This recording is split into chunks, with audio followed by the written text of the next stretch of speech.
How a reverse mortgage allowed him to retire. Ooh, I can hear the cat's calls now. Well, the cat calls.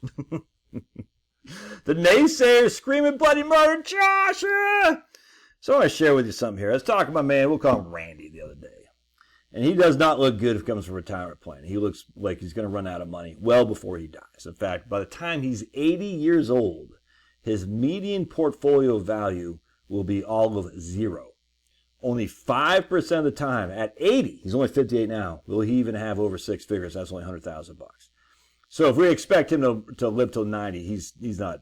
It's not gonna happen. It's just all there's to it. He'll run out of money. He's got a decent sized portfolio too, well over $1.5 million or something like that. And between he and his the better half, they're gonna get a decent Social Security amount. Not huge, but a decent Social Security amount. But the issue is he just bought a house and he's got a nice big fat mortgage. But he's grinding. He's like, dude, I'm 58 years old. I've just been grinding. I'm grinding. Can I make this happen?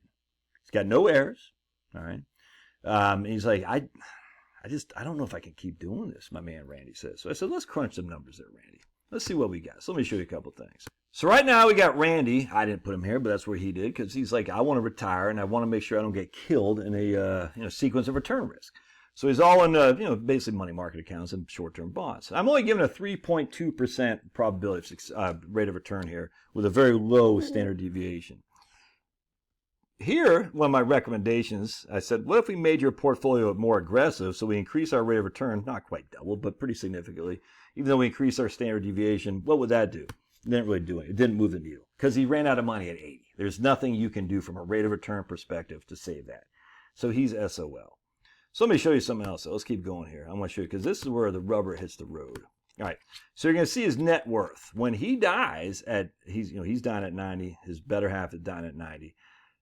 They have between them $109,000 in a qualified asset. That's assuming a 3.2% fixed rate of return with no volatility. It's not going to happen.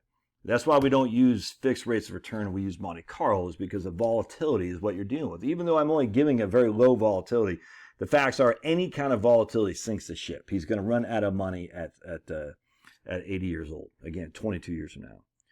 But we can see his primary house is going to grow to $2.17 million. So even though his probability of success is nothing, essentially, he's still dying. He has no liquid net worth to show for. He's still got a house that's worth $2.1 million. But the problem, of course, a house doesn't put food on the table. Only cash puts food on the table. All right. So the obvious solution here is to say, how do we turn that, basically turn that mortgage spigot off? The reason he's not successful is because he's paying about $4,000 a month or $3,500. I can't remember. Yeah, $3,500 or so, because he lives in a pretty high-priced county with higher property tax. He's paying about, I think, $42,000 a year or something like that. Yeah, about $3,500 a month in mortgage to include property tax, homeowners insurance, and all that stuff. All right. So the question is, when could we turn that mortgage spigot off so he doesn't have to pay that anymore? Now, it will be paid back upon his demise, well, his actually spouse's demise. Because remember, they don't put you out of reverse mortgage just because you die. All right? Now, they put the surviving spouse. When the surviving spouse dies is when the bank wants payback, not when the first spouse dies. It's just how it works. All right, so you got to make sure now, if you're going to go this route, that you understand the rules of the road of your reverse mortgage you're getting, for sure. We don't want the surviving spouse to be put out. It's not, I mean, look, it could happen, sure. I don't think it's going to be, but just keep that in the back of your mind. So we're saying, when can we turn that mortgage spigot off in order to guarantee that, A, you can keep some of your liquid assets, all right, and then B, that you actually have liquid assets upon your passing? If that's important. Well, it is, because you don't want to run money out of 80 when he's still got another 10 years of retirement. That doesn't make any sense. So what we did, check this out. Oops. We went over here. I think this is it. Nope, this is this one right here. And we said, okay, when he's 80 years old, my man Randy Marsh, he still had about 400,000 or so, I think 350,000 or so on his mortgage. All right, at this stage, he had enough in order to use the reverse mortgage strategy, because remember, with a reverse mortgage, you can't be subordinate. That means the reverse mortgage must pay whatever the mortgage is outstanding. It has to be first. if you have an outstanding mortgage, you can't take a reverse mortgage unless the reverse mortgage pays the outstanding one off. It's just all there is to it. So it can come second to a home equity line or a first mortgage. It must come first, all right? And as such, we need enough equity in his house to be able to use a reverse mortgage to pay off the current mortgage. Now, again, the benefit of the reverse mortgage is he doesn't have to pay it back over the course of his life or his wife's life. They just have to pay it back at death, and they get that resolved by the estate documentation in terms of they're going to file with the probate. The bank will file the probate court, say, hey, he owed us money. We got to get paid back. The bank might take ownership of it, and they'll sell it, and they'll get the proceeds, and whatever else is remaining will go to the estate. Randy's like, that's fine. I got no kids. I don't care. But even if you had kids. Anyway, so let me just show you what's happening here. So now he's got about $350,000 left on his mortgage. He's going to take a $400,000 reverse mortgage, use $350,000 in order to pay off that debt. And you can see now that the decline in expenses drops from $170 to $125. That's because he paid off his mortgage. That's a $45,000 a year decline right there. All right, and that is $45,000 a year he no longer has to tap into for cash flow. He doesn't need to tap into his to pay that mortgage by tapping his portfolio anymore. All right, so what happens here, as such, when he dies, instead of leaving a amount of $100,000, that's again assuming a fixed 3.2% rate of return, he's leaving a significantly more on a fixed rate of return. Here's 5.3, which I don't think he's going to get, but I'll show you something different. But he's still leaving more liquid money than he did before. But he's leaving less overall net worth because he has tapped into $400,000, whatever I said. Yeah, I think it's $400,000 from his equity. And as such, what he used to have is $2.1 million of equity in his home at death. He now only has about $800,000 or so, $900,000, because that $400,000 he borrowed has now grown to $1.286 million of debt. But he's still positive here, significantly positive.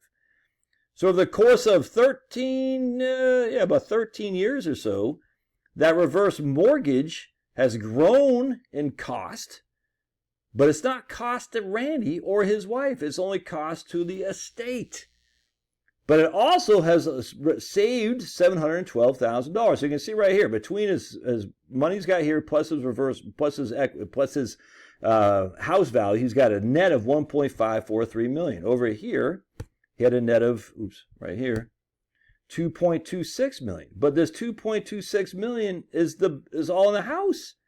You can't eat food with home equity. You can only eat food with cash. Now, I can hear people say, well, why not take a home equity line of credit? Nothing wrong inherently with doing that as opposed to reverse mortgage. The problem with a home equity line of credit is it doesn't pay off the first mortgage. So you still have the first mortgage and then the debt on the home equity line of credit. The point here, the reverse mortgage allows us to pay that first mortgage off, so we no longer have a mortgage payment to make. Again, it's not cost-free. I'm charging him a $20,000 closing cost, a 7.5% interest rate, and an annual maintenance fee, I think $150 or something like that. So it's not free. All right, it's pretty expensive. He's borrowing $420,000 right out the gate. $400,000 to close the first mortgage they had. He's going to keep $50,000 as a side hustle, a side account if he wants. Do whatever he wants with it, spend it down, whatever.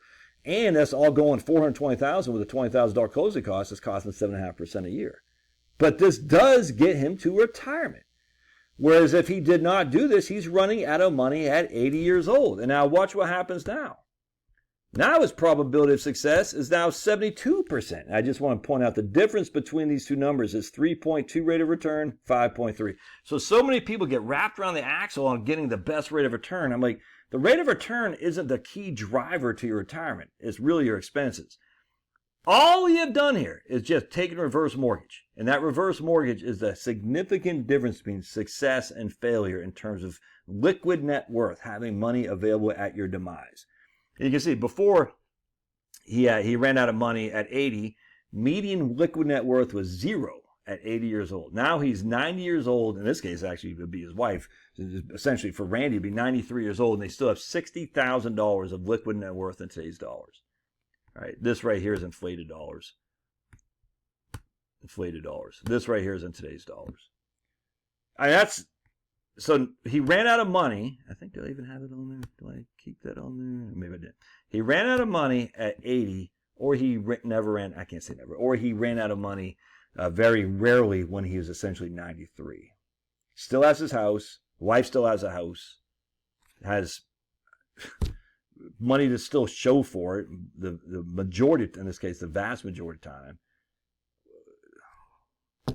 And he can retire. And I said, look, the thing is, Randy, I mean, Randy's he's a healthy guy. I said, you can always go back to the grind if you want in a couple of years. A lot of people in their late 50s just need a sabbatical. I said, nothing wrong with going to Walmart or Costco and changing tires if you need to. I mean, we don't need a huge amount of money to make this work. We just got to pay off that first mortgage. And if you pay off that first mortgage by reverse mortgage, yeah, you still have the debt, but you don't have the cash flow outflow at all. And if you have no legacy issue, what's the issue? Well, there isn't one. Even if you did have a legacy, i.e. I have 4 kids, even I did say my kids are going to inherit whatever's left of the house, it's a non-recourse loan. So even if the house is upside down in value, they can just walk away. So you bank, you take it, we're done. There's no obligation to them whatsoever. Anyway, as more and more people have more and more equity, and especially equity that if they sold their house now would drive a property capital gain tax, I don't understand why you don't look at reverse mortgage. And when I'm 62, I'm getting a reverse mortgage line of credit immediately. I hope I don't have to touch it because I want that line of credit to grow at the current interest rate, when in this case is roughly 7.5%, roughly. So I have a line of credit that's growing at 7.5% clip that I can tap into tax-free. Are you kidding me? Oh, but they'll put you out of your house. No, they don't. Don't have your house free and clear and forget to pay your property tax for a couple of years. So let's see what happens. Reverse mortgage doesn't put you out of the house. It's your behavior that puts you out of the house. Reverse mortgage or not. It's just all there's to it. All right. God bless. Love your thoughts. Smash that like button. I got to feed the dogs. We'll see you.